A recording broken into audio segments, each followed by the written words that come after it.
Hello friends, कैसे हैं आप लोग। आज हम लोग पढ़ेंगे MAHN यानी master of arts in Hindu studies, जिसमें आज पढ़ेंगे MHN 005 के खंड 1 में इकाई 3 धार्मिक सिद्धांत की स्थापना में मीमांसा दर्शन का महत्व, जिसमें आज हम आपके लिए लेकर आए हैं धर्म के मामले में क्या प्रमाण है। तो वीडियो स्टार्ट करने से पहले जो भी फ्रेंड्स हमारे चैनल पे नए आए हैं कृपया चैनल को सब्सक्राइब कर ले और बेल आइकन को प्रेस कर दें, ताकि जो भी लेटेस्ट वीडियो हमारे चैनल पे आए वो सबसे पहले आपको मिल सके।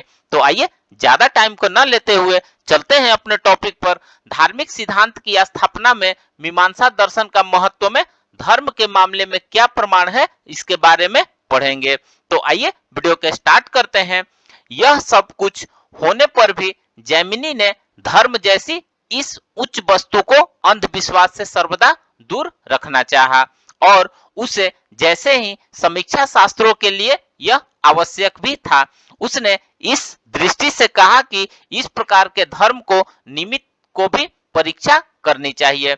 यह सब तरह के प्रमाणों के आधार पर उसे परख कर ही उसका अनुष्ठान कराना चाहिए, अंधानुकरण द्वारा नहीं। इसी दृष्टिकोण के कारण धर्म के लिए भी प्रमाणों की अनिवार्य आवश्यकता हुई। धर्म जैसी इंद्रियों की सीमा में समवेत वस्तु तक पहुंचने की क्षमता प्रत्यक्ष अनुमान, शब्द, उपमान, अर्थापत्ति एवं अनुपलब्धि इन लौकिक प्रमाणों में नहीं है। मुख्य रूप से विधि, अर्थवाद, मंत्र, स्मृति, आचार, नामधेय, वाक्य शेष और सामर्थ्य, ये 8 प्रमाण धर्म है। आइए हम सबसे पहले विधि के बारे में पढ़ते हैं। वेद के सबसे उत्कृष्ट भाग के रूप में विधि को स्थान दिया गया है। यह विधि लिट, लेट, लोट तथा तव्य प्रत्यय इनसे अभिधीयमान अर्थ है। न्यायिक इसको इष्ट साधनत्व, कृति साध्यत्व और बलवद निष्ठानुबंधित्व इन 3 रूपों में स्वीकार करते हैं, और उनके मत में इन तीनों का एक ही बोध होता है। इन सब का ज्ञान प्रवृत्ति के कारण है, अर्थात कोई भी यदि किसी कर्म में प्रवृत्त होगा तो सबसे पहले वह यह देखेगा कि इस काम के करने से मेरा इष्ट सिद्ध होगा या नहीं। दूसरी बात यह देखेगा कि यह काम मैं भी कर सकूंगा या नहीं, एवं तीसरी बात यह सोचेगा कि इनमें मेरे अनिष्टों को दूर करने की क्षमता है या नहीं।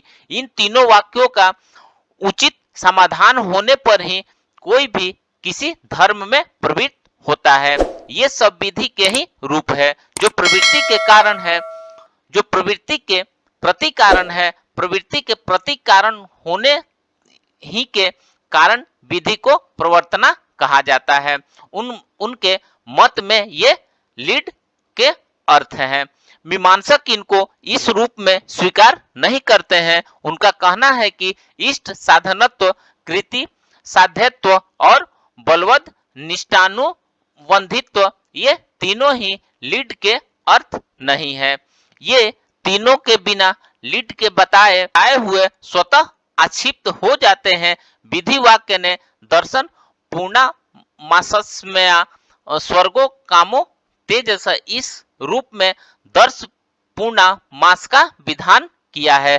फिर भी इन तीनों का लिंग के अर्थ के रूप में स्वीकृत जाना असंगत है। वस्तुतः प्रवर्तक पुरुष में रहने वाला यह इस काम में प्रवृत्त हो जाए, इस प्रकार जो अभिप्राय है वही लिंग का अर्थ है। इस प्रकार लीड, लेट, तव्य प्रत्यय एवं अभिधीयमान यह अर्थ में प्रमाण है कि क्योंकि इसके द्वारा अन्य प्रमाणों से अज्ञात और अलौकिक कल्याण के साधन यज्ञ का, याग आदि का विधान किया जाता है। इन यज्ञ और होम आदि में जो धर्मता है वह क्रिया के रूप में न होकर उनके अलौकिक कल्याण के साधन के रूप में है, और उनका यह रूप वैदिक शब्द के बिना किसी भी प्रमाण से जाना नहीं जा सकता। अतः यही उनका सबसे प्रथम प्रमाणिक आधार है।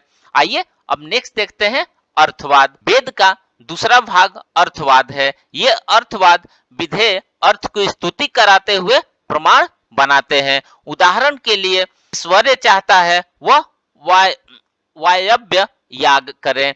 इस वाक्य के द्वारा वायव्य याग का विधान किया गया है। इसके अनंतर इसके समीप में वायु तेज चलने वाली देवता है, वही इसको ऐश्वर्य की प्राप्ति कराती है।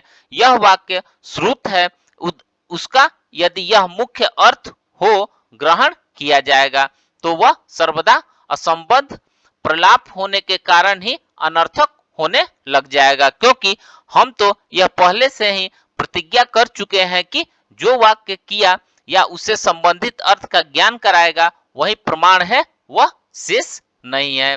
आइए अब नेक्स्ट देखते हैं वेदार्थ।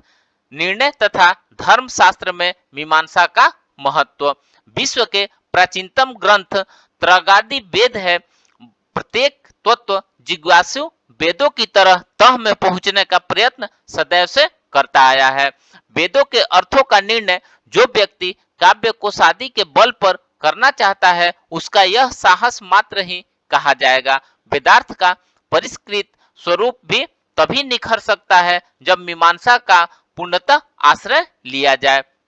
कुमारिल भट्ट जैसे विशिष्ट विद्वान वेदार्थ ज्ञान के लिए मीमांसा के महत्व पर पर्याप्त प्रकाश डालते हैं। उनका कहना है कि मीमांसा के व्याख्यान में प्रवृत्ति का मुख्य कारण वेदार्थ ज्ञान के वास्तविक स्वरूप का परिचय प्राप्त करना और कराना है। वेदार्थ ज्ञान रत्न की प्राप्ति के लिए मीमांसा एक प्रधान साधन है। साधारण विद्वान विविध वैदिक विषय विवेचन के चक्कर में पड़कर यह भूल जाता है कि वेद का प्रधान विषय क्या है। किसी दूसरे दार्शनिक ने यह प्रयत्न नहीं किया कि उनके अध्ययन से वैदिक विषयों का ज्ञान हो। एकमात्र मीमांसा ने वेद के शब्द से लेकर अर्थ तक प्रत्येक विषय पर पुष्कल प्रकाश डाला है। इतना ही नहीं, यदि मीमांसा के सराहनीय प्रयत्न न हुआ होता तो वेदों को आज के लोग खिस्से कहानी और कुछ असंबद्ध प्रलापों का संग्रह मात्र मानते। मीमांसा अभिनज्ञ अपने को दार्शनिक कहलाने वाले पाश्चात्य के कुछ प्राच्य लोगों ने भी वैसा ही कह दिया है। समय के प्रभाव से मीमांसा का विरल प्रचार होने के कारण वैदिक विद्वानों की विरलता इतनी हो गई है कि इस समय यह कहने की आवश्यकता नहीं है कि भारत में और उसी भारत में जहां पग पग पर वैदिक विद्वानों का जमघट रहा करता था वहां इन्हें गिने विद्वान रह गए हैं। मीमांसा का अध्ययन करने यदि वैदिक धरातल पर कोई उतरा होता तो इस समय भी वैदिक विद्वानों की कमी न होती। मीमांसा सागर की दुर्वगाहता ने साधारण विद्वानों का साहस तोड़ दिया, जिसने मीमांसा ज्ञान से वंचित रहकर वेदार्थ ज्ञान रत्न को प्राप्त न कर सके। स्मृतिकारों ने मुक्त कंठ से यह माना है कि मीमांसा ने वेद का तात्पर्य इतिहास, भूगोल, आचार या सामाजिक व्यवहार के प्रकाश मात्र में न मानकर धर्म जैसे महत्व के विषय विवेचन में माना है। वस्तुतः वेदों की गरिमा भी इसी में है। जनसाधारण की पहुंच के बाहर तथा दुर्लभ और अज्ञात विषयों का निरूपण करें। जनसाधारण में प्रसिद्ध जो धर्म है वही धर्म है, वेदार्थ है अथवा उससे भिन्न। मीमांसा ने भली प्रकार दर्शाया है कि वेद सीधे साधे सरल वाक्य कितना गंभीर तात्पर्य रखते हैं। यह एकमात्र मीमांसा संस्कृत व्यक्ति ही समझ सकता है। किंतु अग्नि का स्वरूप क्या है और उसके कितने भेद है, किस अग्नि को आश्रित कौन कर्म है आदि विषयों की व्यवस्था और श्रृंखला मीमांसा ने तैयार की है। जैसे बहुत से मूल ग्रंथों का सुव्यवस्थित करने का श्रेय पटुतम व्याख्याताओं को मिलता आया है, वैसे ही निर्भीक शब्दों में यह कहा जा सकता है कि वैदिक विषय को सरल और एवं सुव्यवस्थित बनाकर वेदों को सर्वोपरि महत्व देने का श्रेय मीमांसा को ही प्राप्त होता है। ऋगादि वेद परस्पर असंबंध और बिखरे से प्रतीत होते हैं, उनमें संबंध और सुस्पष्टता मीमांसा ने स्थापित की है। अन्य दर्शनों का एक साधारण विद्वान यह नहीं बतला सकता कि इतेश्वा, ऊर्जेत्वा, अग्नि, मीठे, पुरोहित आदि का संबंध और रहस्य क्या है, किंतु मीमांसा का एक साधारण छात्र भली भांति इसे जानता है। अतः वेदार्थ का पूर्णतः असंदिग्ध रहस्य मीमांसा पर ही निर्भर है। अर्थात धर्म जिज्ञासा सूत्र में मीमांसा का प्रयोजन धर्म का निर्णय करना ही जैमिनी ने बतलाया है। इस सूत्र में धर्म शब्द का अर्थ वेदार्थ ही है। ऐसी व्याख्या करके प्रभाकर मिश्र ने यह स्पष्ट कर दिया कि वेदार्थ निर्णय मात्र ही मीमांसा का एकमात्र उद्देश्य है। न्याय दर्शन का प्रमाण निरूपण, वैशेषिक का पदार्थ विश्लेषण,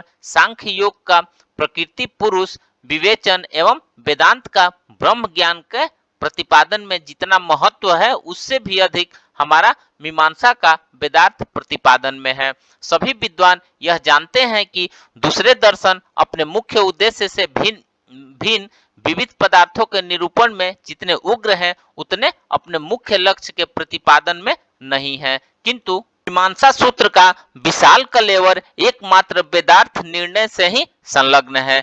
जहां वेदांत दर्शन का एकमात्र प्रथम समन्वय अध्याय ब्रह्म ज्ञान परक है, वहीं मीमांसा दर्शन के पूरे 12 अध्याय धर्म समन्वय एवं वेदार्थ प्रतिपादन में समन्वय के प्रकाशक हैं। इसलिए मीमांसा सूत्रकार को इतना समय न रहा होगा कि वे सृष्टि प्रलय आत्मा परमात्मा के उलझन में पड़ते हैं। उनके सामने वेदार्थ के वास्तविक स्वरूप को निखारना ही एकमात्र उद्देश्य था।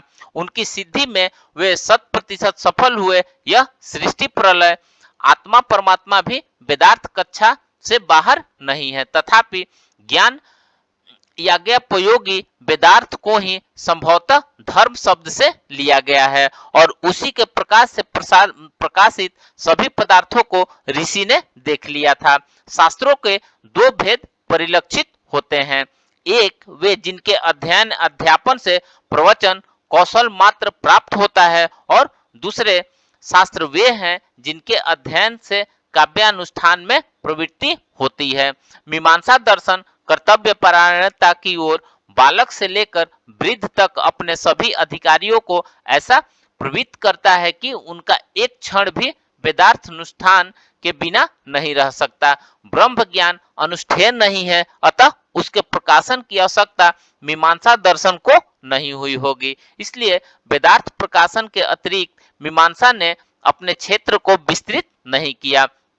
वेदा भाष्यकार सायण ने ऋगादि वेदों के व्याख्यान में पग पग पर मीमांसा का उपयोग होता दिखलाया है। इस प्रसंग में शास्त्र को देवता स्मरण रूप संस्कार कर्म अथवा अदृष्ट फलक प्रधान कर्म समझा जाए, ऐसा विचार प्रस्तुत कर मीमांसा के नियमों को लगाकर सिद्ध किया गया।